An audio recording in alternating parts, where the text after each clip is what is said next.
Assalamualaikum warahmatullahi wabarakatuh. Salam sejahtera untuk kita semua. Om Swastiastu, Namo Buddhaya, salam kebajikan, salam presisi. Yang kami hormati Bapak Karopenmas Divhumas Polri, Brigjen Pol Truno Yudo. Yang kami hormati Dirtipit Siber Baris Krim Polri, Brigjen Pol Himawan Bayu Aji. Yang kami hormati Direktur Reserse Siber Polda Metro Jaya, Kombes Pol Roberto. Yang kami hormati Pak Wadir Siber, Kombes Pol Andri Sudarmaji. Yang kami hormati para Kasubdit yang pada sore hari ini bergabung dengan kita, dan yang saya cintai serta saya banggakan rekan-rekan media. Seiring dengan meningkatnya perhatian sosial terhadap kasus kekerasan seksual, khususnya oleh predator seksual yang menyasar kepada perempuan dan anak, tentunya kami menyikapi terjadinya dugaan kasus tindak pidana yang mendistribusikan dokumen dan atau informasi elektronik yang bermuatan kesusilaan dan pornografi serta eksploitasi anak melalui media sosial Facebook, grup fantasi sedara dan suka duka. Maka saya selaku Direktur Tindak Pidana Pelindungan Perempuan dan Anak dan Pemberantasan Perdagangan Orang Baris Krim Polri melakukan kolaborasi dan berkomitmen penuh terhadap penanganan kasus ini, mengingat keterlibatan perempuan dan anak sebagai korban serta melibatkan keluarga yang memerlukan penanganan khusus dan komprehensif. Kemudian dari hasil penyelidikan, maka diketahui beberapa hal sebagai berikut, yaitu telah ditemukan ada 3 orang korban berjenis kelamin perempuan yang terdiri dari 1 orang dewasa 21 tahun dan 2 orang anak usia 8 dan 12 tahun di wilayah Jawa Tengah. Kemudian hubungan pelaku dengan korban dewasa adalah adik ipar, kemudian hubungan dengan anak korban adalah paman. Terhadap tersangka telah dilakukan penangkapan, tadi sudah ditunjukkan juga pada hari Senin tanggal 19 Mei 2025 atas nama MS dengan usia 32 tahun. Kemudian modus daripada tersangka yaitu membuat foto dan video yang bermuatan melanggar kesusilaan kepada semua korban, khusus terhadap anak korban telah dilakukan pencabulan. Kemudian telah ditemukan juga 1 anak korban perempuan berusia sekitar 7 tahun di wilayah Bengkulu dengan TSK atas nama MJ usia 25 tahun yang telah dilakukan penangkapan pada hari Senin tanggal 19 Mei 2025 di Bengkulu. Kemudian hubungan antara tersangka dengan anak korban adalah tetangga.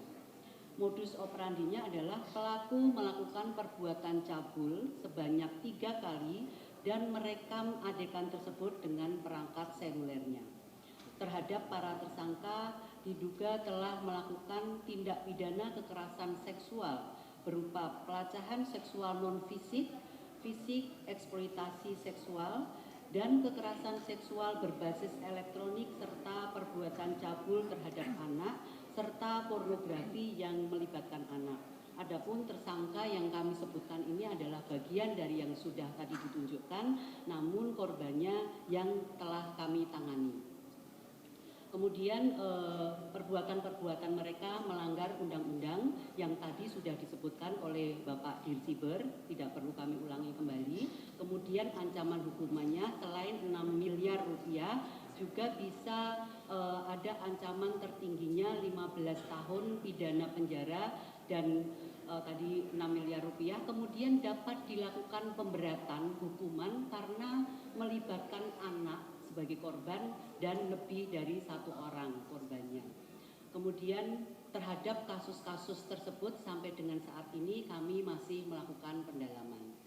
Adapun langkah-langkah konkret yang telah kami lakukan oleh Dirtipit PPA dan PPO dalam upaya memberikan perlindungan kepada korban adalah sebagai berikut, yaitu kami telah melakukan koordinasi dengan Ditsiber Baris Krim Polri dan Ditsiber Polda Metro Jaya yang pada sore hari ini juga bersama-sama kita untuk melakukan penelusuran alat bukti digital dalam rangka mengidentifikasi perkaranya, terutama korban yang tersebar di berbagai daerah.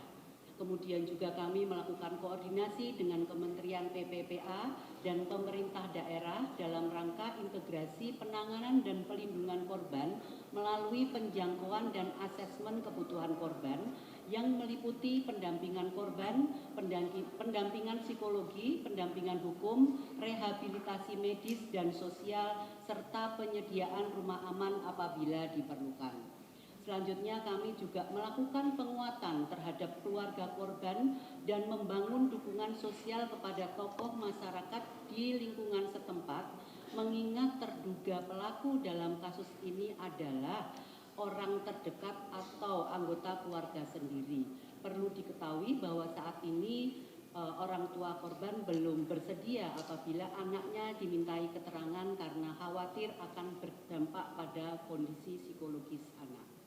Kemudian apabila kondisi korban telah memungkinkan untuk dimintai keterangan, maka Ditipit PPA dan PPO bersama penyidik akan melakukan wawancara atau penggalian informasi dengan didampingi oleh pekerja sosial dan pendamping lainnya sesuai dengan kebutuhan. Kemudian melakukan koordinasi dengan Lembaga Pelindungan Saksi dan Korban atau LPSK untuk pengajuan permohonan pelindungan bagi anak korban termasuk pemenuhan hak atas restitusi. Kemudian juga melakukan koordinasi dengan psikologi klinis Kementerian PPPA untuk pelaksanaan pemeriksaan psikologi forensik dan penyusunan psychological profiling, melakukan koordinasi dengan rumah sakit terkait pelaksanaan visum et repertum dan visum et repertum psikiatrikum untuk mendalami aspek medis dan psikologi korban. Kemudian melakukan asistensi dan backup terhadap proses penanganan perkara oleh Polda, termasuk penguatan penyidik, pengamanan alat bukti, dan pendekatan ramah anak.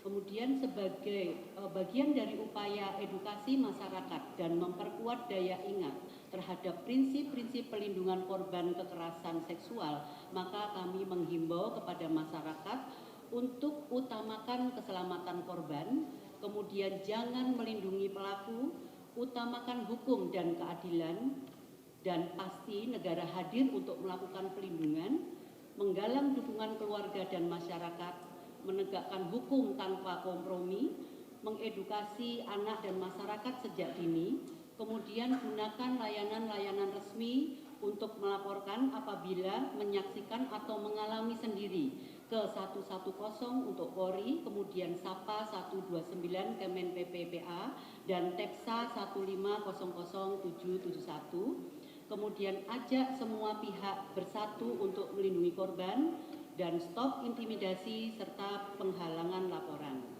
Selain itu, kami juga mengharapkan kepada rekan-rekan media dan seluruh masyarakat untuk tidak lagi melakukan diseminasi terkait dengan kasus ini sudah ditangani. Apabila ada upload terkait dengan kasus ini, tolong untuk tidak ikut menyebarkan, atau juga kesadaran untuk menghapus secara mandiri. Karena kasus ini sudah kami tangani. Kemudian kalau di dalam hal ini korban adalah satu keluarga dengan pelaku, tentu keluarga juga kami lakukan asesmen. Jadi ketika kita melakukan pendampingan atau dari keluarga ada yang mendampingi, benar-benar keluarga itu sudah dilakukan asesmen dan clear tidak terlibat terkait dengan kasus tersebut. Kemudian kami juga tentu mengucapkan apresiasi dan terima kasih selain kepada rekan-rekan media juga terkait dengan stakeholder terkait yang sudah bekerja sama dan berkoordinasi dengan kami di dalam menangani kasus ini. Demikian yang bisa kami sampaikan. Terima kasih. Billahi taufiq wal hidayah. Wassalamualaikum warahmatullahi wabarakatuh. Waalaikumsalam warahmatullahi wabarakatuh.